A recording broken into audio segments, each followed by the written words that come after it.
बोलो शंकर भगवान की जय। शिव महापुराण की जय। तप के प्रभाव से मुक्ति का उपाय। भगवान शिव शंकर की कृपा से तप करना ही श्रेष्ठ उपाय है। बिना तप के शिवलोक की प्राप्ति मुश्किल है। शिव भक्त शिव जी की तपस्या करके उनके लोक को प्राप्त करते हैं। तपस्या ही परम पवित्र साधन है। सभी ऋषि मुनि देवता तपस्या करते हैं। ब्रह्मा विष्णु शिव जी भी तप करते रहते हैं। सात्विक राजस तामस ये 3 प्रकार के तप हैं। राक्षस और पापात्मा व्यक्ति तामस तप करते हैं। जिस तप को निष्काम होकर किया जाए वही लोक परलोक में फल देता है। किसी कामना से तप करना राजस तप है। सिद्धि के लिए तप करना तामस तप है। अतः शुभ कर्म करके शुभ पर्वों के दिन जाप हवन तप करना और कुआं धर्मशाला आदि का निर्माण कराना उत्तम रहता है। इन्हें करके प्राणायाम पूर्वक शिव भक्ति करना ही सबसे उत्तम तप है। स्त्री शैया मदादि पदार्थ वस्त्राभूषण धूप तांबूल आदि राजाओं के वैभव हैं। सुवर्ण सुंदर भवन रत्नों नृत्यगान आभूषण शंख वीणा मृदंग हाथी छत्र चंवर आदि ये सब भोग की श्रेणी में आते हैं। इनसे मोहित होकर मनुष्य चराचर योनियों में कष्ट उठाता है। मनुष्य योनि में ब्राह्मण जन्म परम दुर्लभ है।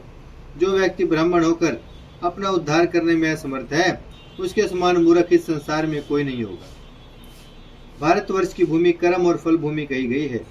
यहाँ उत्पन्न होकर मनुष्य शुभ कर्म कर सकता है तभी उसे स्वर्ग आदि के भोग मिलते हैं। वृद्धावस्था आने तक शरीर कृश हो जाता है। अतः पहले ही हमें सावधान रहने की आवश्यकता है। वृद्धावस्था में तप करना उत्तम है। निरंतर पुण्य कर्म दान आदि के द्वारा मनुष्य को अपना लक्ष्य तय करना चाहिए।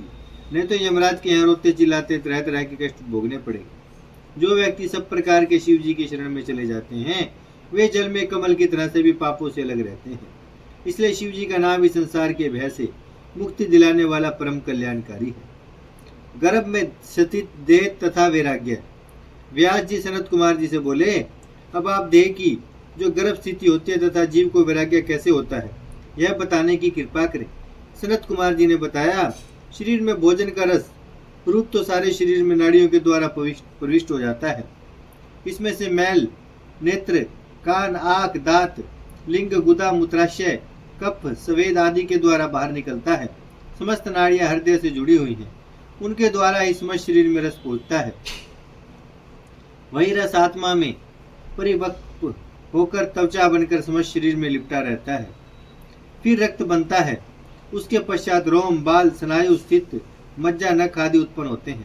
अन्न के द्वारा वीर्य शुद्ध होकर स्त्री के गर्भाशय में ऋतुकाल में प्रविष्ट होता है और उसी से शरीर बनता है। 1 दिन में यह वीर्य कलील कहलाता है। 5 दिन में यह बबूला बन जाता है। 7 रात्रि में मांसपिंड बन जाता है। 2 महीने में कंधा ग्रीवा पीठ पेट छाती आदि अवयव बनते हैं। 3रे माह में संधियां उंगलियां 5वें माह में मुख 6ठे माह में नासिका कानों में छिद्र दांत एवं गुदा आदि का निर्माण होता है। 7वें महीने में उपस्थ गुदा आदि का निर्माण हो जाता है। इस प्रकार जीव अंग प्रत्यंगों से पूर्ण होकर माता के द्वारा भोजन करने पर उसके रस से पलता है। वह अपनी आत्मा के उद्धार के लिए पूर्व जन्मों का स्मरण करके भगवान से प्रार्थना करता है। सैकड़ों सुइयों के चुभने से जो कष्ट होता है वही कष्ट उसे गर्भ में होता है। गर्भ के समान कोई और दुख नहीं है। वह बालक गर्भ में विष्ठा तथा मल के गर्भ में पड़ा रहता है। इस प्रकार जीव की गर्भ में स्थिति होती है। शरीर की अपवित्रता तथा दुख यह शरीर रज और वीर्य के मिलने से बनता है। वह गर्भ में विष्ठा में रहता है। इससे वह अपवित्र रहता है। इसे चाहे कितनी भी कुशाओं के जल और पंचगव्य से शुद्ध करो परंतु वह कभी शुद्ध नहीं हो सकता। जैसे काली वस्तु कभी सफेद नहीं हो सकती। संसार में रहकर जीव कितनी दुर्गंध में पड़ा रहता है फिर भी उसे पता नहीं क्यों वैराग्य नहीं होता। हजारों वर्ष तपस्या करने पर भी वह मलिन आत्मा पवित्र नहीं होती। यदि भावना शुद्ध करके ईश्वर स्तुति हवन आदि कर्म करते हुए मृत्यु को प्राप्त हो जाए तो फिर उसे ज्ञान प्राप्त हो जाता है और इससे उसका मन शुद्ध हो जाता है। ज्ञान रूपी जल और वैराग्य रूपी मृतिका से वह शुद्धि प्राप्त कर लेता है। शुद्ध भावना करके चित्त में शांति रखकर जो परम ज्ञान प्राप्त होता है वही संसार में जीवन मुक्त रहता है। कैसी विचित्र बात है कि जीव तो कान रखते हुए भी अपना हित नहीं बताता और आंखें होते हुए भी अपना हित नहीं देखता। उसकी बुद्धि पापों से नष्ट हो जाती है। वह इस संसार में फंसकर दुख पाता है। इससे भगवान शंकर ने कृपा करके मुक्ति का साधन स्वरूप यह शिव पुराण वर्णन किया है। इससे काम क्रोध आदि को त्याग कर, स्त्रियों की आसक्ति त्याग कर मनुष्यों को शिव की आराधना करनी चाहिए। बोलो शंकर भगवान की जय, शिव महापुराण की जय।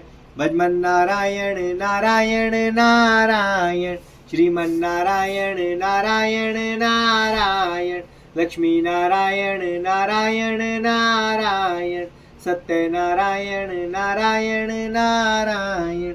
भजमन नारायण श्रीमन नारायण, लक्ष्मी नारायण सत्य नारायण, भजमन नारायण नारायण नारायण।